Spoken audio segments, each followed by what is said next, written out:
याद आते हैं अमीन सयानी का बिना का गीतमाला, क्या जसदेव सिंह की हिंदी कमेंट्री, कृष्ण कुमार भार्गव, देवकीनंदन पांडे और रामानंद प्रसाद सिंह के समाचार। गर्दन झुकाकर बीबीसी तो ऐसे सुनते थे जैसे आज बीबीसी सुनते हैं। बड़ा मन से आपने सुना। अब मैं इस लेख का समापन करता हूं। समापन पर भरपूर तालियां बजा देना, वरना इसको फिर शुरू कर सकता हूं मैं। हिंदी सिर्फ शहरों तक सीमित थी और इतने देर गए रात को इस व्यंग को हिंदुस्तानी आदमी से अच्छा कोई समझ नहीं सकता। व्यंग सुने। हिंदी सिर्फ शहरों तक सीमित थी और अंग्रेजी तो पीने के बाद ही बोली जाती थी।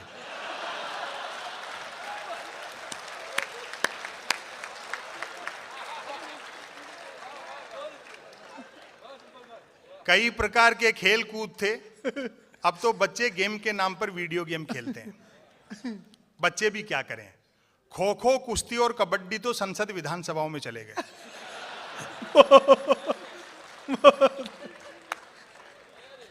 बाकी खेलों को क्रिकेट ने बाउंड्री लाइन से बाहर कर रखा है। जो चैनल खोलो क्रिकेट। एक दिन तो कमेंटेटर ने बड़ी ऊंची छोड़ी, बोले जब से वो धवन और कोहली ने मूछें रखी हैं तब से धुआंधार परफॉर्म कर रहे हैं। मेरे उस दिन समझ में आई कि दुनिया में महिला क्रिकेट क्यों पिछड़ा हुआ है।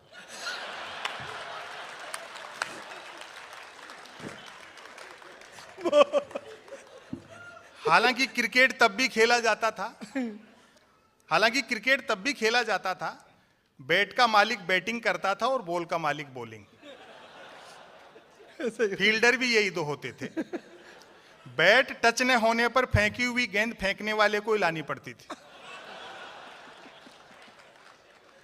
एक ओवर कुल कितनी गेंदों का होगा यह गेंद का मालिक तय करता था। बल्लेबाज पहले गेंद पीटता था, फिर मूड के अनुसार भागकर या चलकर रन बनाता था, तत्पश्चात गेंद लाता था। और अब आपकी तालियां उठेंगी। ऐसा भी होता रहता था कि बल्लेबाज की दिन भर गेंद लाने की इच्छा नहीं रहती थी और वह दिन भर रन ही बनाता रहता था।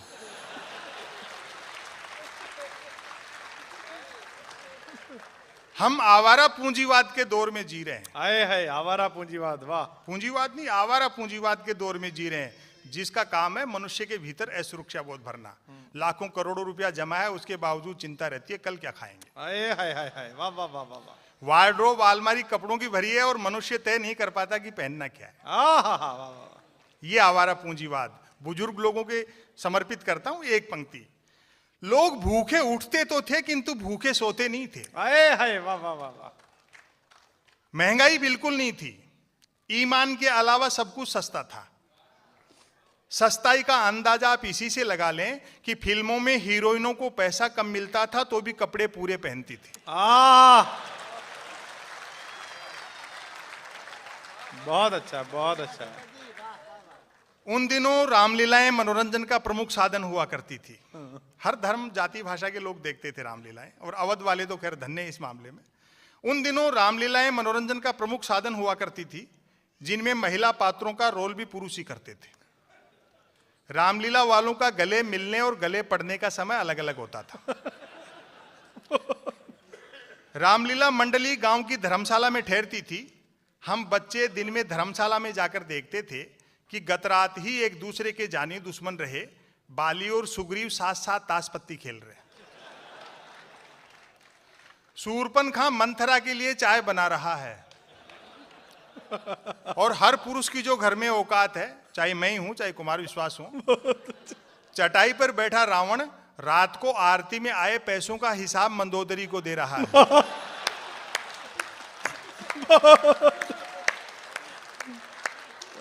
मैं तो जयपुर से कल शाम को आया, दुबई एयरपोर्ट पे उतरा, कई परिचित मिल गए, बोले संपत सरल जी आपको यूट्यूब पे सुनते हैं, फेसबुक पर पढ़ते रहते हैं, वैसे आप कहाँ के हो? मैंने कहा भैया शादी को 23 साल हो गए, कहीं के नहीं।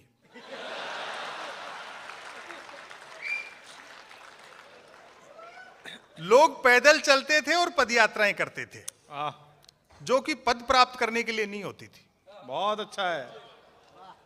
कुछ एक के पास साइकिलें होती थी जो 4 रोटियों में 40 का एवरेज देती थी। आए हाय वाह वाह वाह। कारें मोटरसाइकिलें तो छोड़ो, बसें तक गिनती की हुआ करती थी। जहाज और हवाई जहाज तो हम किताबों में देखते थे और कॉपियों के बनाते थे। क्या बात है संपत भाई, वाह वाह। याद आती हैं वे मीटर गेज की कोयले के इंजन वाली गाड़ियां। तय करना कठिन था कि ट्रेन और यात्रियों में कौन किसको ढो रहा है। उनकी स्पीड का तो ये हाल था कि घंटे आध घंटे का सफर होता था तो भी लोग 3 वक्त का खाना बांध कर चलते थे।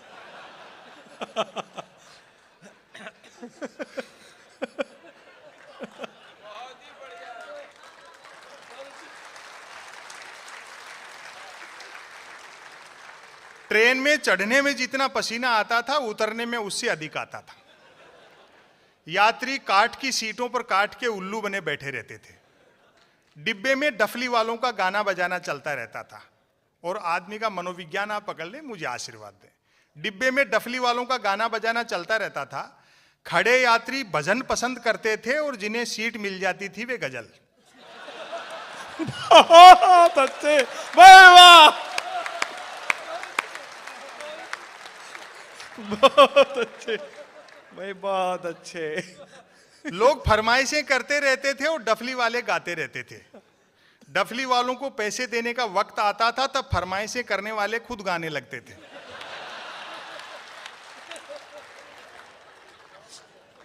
फिर एक आम हिंदुस्तानी का मनोविज्ञान आप देख लें। क्योंकि यात्री को सामान की भी स्वयं ही रक्षा करनी होती थी, अतः खाली हाथ चढ़ते थे तो भी सामान लेकर ही उतरते थे। ताली तो जोर से बजा दो।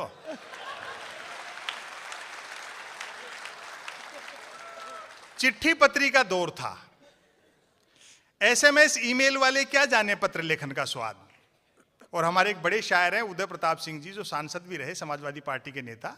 उनका एक शेर है कि मोबाइलों के दौर के आशिक को क्या पता, रखते थे कैसे खत में कलेजा निकाल कर। चिट्ठी पत्री का दौर था। एसएमएस ईमेल वाले क्या जाने पत्र लेखन का स्वाद। पत्रों में व्याकरण अशुद्ध होते हुए भी आचरण शुद्ध होता था।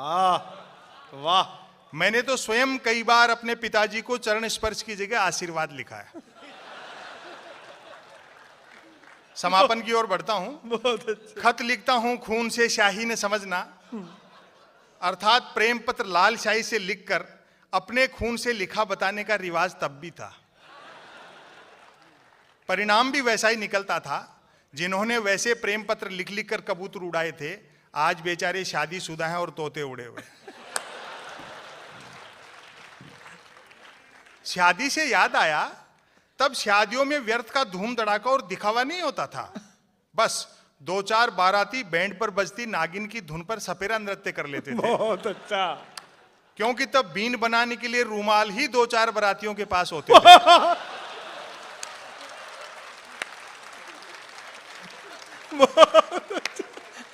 और इस लेख का सबसे मार्मिक जो बंद है वो मैं आदरणीय राजेश रेड्डी जी को समर्पित करता हूं। वो आकाशवाणी से जुड़े हैं। वह टीवी नहीं रेडियो का युग था। टेलीविजन ने एक बड़ा नुकसान ये और किया कि जो सुनने वाली कलाएं थी उनको देखने वाली कलाएं बना दिया। वह टीवी नहीं रेडियो का युग था। व्यक्ति बंदूक भले ही बिना लाइसेंस के रख सकता था, किंतु रेडियो के लिए लाइसेंस अनिवार्य था। याद आते हैं अमीन सयानी का बिना का गीत माला। वाह। जसदेव सिंह की हिंदी कमेंट्री, कृष्ण कुमार भार्गव, देवकीनंदन पांडे और रामानंद प्रसाद सिंह के समाचार। और अब आपकी समूह में तालियां उठेंगी। गर्दन झुकाकर बीबीसी तो ऐसे सुनते थे जैसे आज बीबीसी सुनते हैं। बहुत अच्छे, बहुत अच्छे। जिंदाबाद, जिंदाबाद। याद आते हैं अमीन सयानी का बिना का गीतमाला, जसदेव सिंह की हिंदी कमेंट्री, कृष्ण कुमार भार्गव, देवकीनंदन पांडे और रामानंद प्रसाद सिंह के समाचार। गर्दन झुकाकर बीबीसी तो ऐसे सुनते थे जैसे आज बीबीसी सुनते हैं। बड़ा मन से आपने सुना। अब मैं इस लेख का समापन करता हूं। समापन पर भरपूर तालियां बजा देना, वरना इसको फिर शुरू कर सकता हूं मैं। सच है, सच है, भरपूर तालियों से विदा करना। सच है, गन्ने का रस सूख जाए तो वह लाठी रह जाता है। तब हमारा जीवन कछुए की तरह था, आज हम खरगोश की तरह दौड़ रहे हैं। अर्थात भाग सब रहे हैं और पहुंच कोई नहीं रहा। आए हाय, आए हाय, वाह वाह वाह वाह वाह।